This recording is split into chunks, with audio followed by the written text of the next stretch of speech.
Hi, ಎಲ್ಲರಿಗೂ ನಮಸ್ಕಾರ. ಇದು ನಿಮ್ಮ ಫಿಸಿಯೋಥೆರಪಿ ಡಾಕ್ಟರ್ ಮಂಜುನಾಥ್ ಮಾತಾಡ್ತಿರೋದು. ಫಸ್ಟು ನಾನು ನಿಮಗೆ ಫಿಸಿಯೋಥೆರಪಿ ಅಂದರೆ ಏನು ಅಂತ ಹೇಳ್ತೀನಿ. ಫಿಸಿಯೋಥೆರಪಿ ಅಂದರೆ ಒಬ್ಬ ರೋಗಿಯ ರೋಗವನ್ನು ಮೆಡಿಸನ್ನು ಮತ್ತು ಸರ್ಜರಿ ಇಲ್ಲದೇ ಕ್ಯೂರ್ ಮಾಡೋದನ್ನ ಫಿಸಿಯೋಥೆರಪಿ ಅಂತ ಹೇಳ್ತೀವಿ. ನಮ್ಮ ಈ ಫಿಸಿಯೋಥೆರಪಿಯಲ್ಲಿ ನಾನಾ ಬಗೆಯ ರೋಗಗಳನ್ನ ಗುಣಪಡಿಸ್ಬೋದು.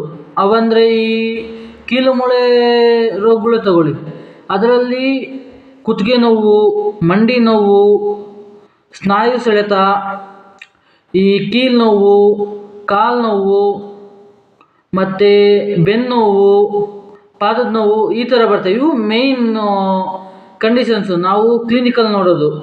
ಇದಕ್ಕಿಂತ ಜಾಸ್ತಿ ಇದ್ದಾವೆ. ಮೇಯ್ನ್ ಬರೋದು ಈ ಕಂಡೀಷನ್ಸ್ ಮೇಲೆ ಬರ್ತಾರೆ. ಮತ್ತು ಈ ನರ ರೋಗದಾಗಲೇ ನರ ದೌರ್ಬಲ್ಯ, ಸ್ಟ್ರೋಕು, ಮತ್ತು ಮಕ್ಕಳಲ್ಲಿ ಸೆರೆಬ್ರಲ್ ಪಾಲ್ಸಿ ಅಂತೀವಿ, ಆ ಥರದಕ್ಕೆ ನಾವು ರಿಹ್ಯಾಬಿಟೇಷನ್ ಮಾಡ್ತೀವಿ. ಫಿಸಿಯೋಥೆರಪಿ ಅಂದರೆ ಕೆಲವರು ಏನು ಅಂದ್ಕೊಂಡಿದ್ದಾರೆ ಅಂದರೆ ಬರೀ ಮಸಾಜು ಅಂತ ಅಂದ್ಕೊಂಡಿದ್ದಾರೆ. ಫಿಸಿಯೋಥೆರಪಿಯಲ್ಲಿ ಮಸಾಜ್ ಇದೆ, ಇಲ್ಲ ಅಂತಿಲ್ಲ. ಅದು ಒಂದು ಪಾರ್ಟು, ಒಂದು ಟ್ರೀಟ್ಮೆಂಟ್ ಪಾರ್ಟ್ ಅಷ್ಟೇ. ಫಿಸಿಯೋಥೆರಪಿಯಲ್ಲಿ ನಾನಾ ಥರದ ಟ್ರೀಟ್ಮೆಂಟ್ ಇದ್ದಾವೆ. ಅವುಗಳು ಯಾವ್ಯಾವ ಅಂದರೆ ಮೇನ್ ಯಾವ್ಯಾವ ಬರ್ತವೆ ಅಂತ ಹೇಳ್ತೀನಿ ಈಗ. ಒಂದು ಮೇಯ್ನಾಗಿ ಎಲೆಕ್ಟ್ರೋಥೆರಪಿ ಬರುತ್ತೆ, ಎಕ್ಸರ್ಸೈಸ್ ಥೆರಪಿ ಬರುತ್ತೆ, ಮ್ಯಾನ್ಯುಯಲ್ ಥೆರಪಿ ಬರುತ್ತೆ, ಸಸ್ಪೆನ್ಷನ್ ಥೆರಪಿ ಬರುತ್ತೆ, ರಿಹ್ಯಾಬಿಟೇಷನ್ ಒಂದು ಬರುತ್ತೆ.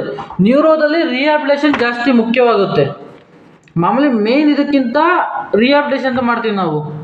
ಅವು ಜಾಸ್ತಿ ಆಕ್ಸಿಡೆಂಟ್ ಆದ ಕೇಸ್ಗಳು, ಸರ್ಜರಿ ಆದ ಕೇಸ್ಗಳು, ಮತ್ತು ಈ ನ್ಯೂರೋ ಕಂಡೀಷನ್ಸ್ಗೆ ರಿಹ್ಯಾಬಿಟೇಷನ್ ಒಳ್ಳೆ ಚೆನ್ನಾಗಿ ವರ್ಕ್ ಆಗುತ್ತೆ ಮತ್ತು ಟೈಮ್ ಹಿಡಿಯುತ್ತೆ. ಮತ್ತು ಹೈಡ್ರೋಥೆರಪಿ ಬರುತ್ತೆ, ಕ್ರಯೋಥೆರಪಿ, ಈ ಥರ ನಾನಾ ಥರದ ಟ್ರೀಟ್ಮೆಂಟ್ಗಳಿದ್ದಾವೆ. ಸದ್ಯಕ್ಕೆ ಈ ವಿಡಿಯೋದಲ್ಲಿ ಇಷ್ಟು ಹೇಳೋಕ್ಕೆ ಇಷ್ಟಪಡ್ತೀನಿ. ನನಗೆ ಈ ಫಿಸಿಯೋಥೆರಪಿ ಬಗ್ಗೆ ಇನ್ನೂ ಚೆನ್ನಾಗಿ ವಿಡಿಯೋ ಮಾಡಬೇಕು ಮತ್ತು ಜನಗಳಿಗೆ ತಿಳಿಸ್ಬೇಕು ಅಂತ ಆಸಕ್ತಿ ಇದೆ.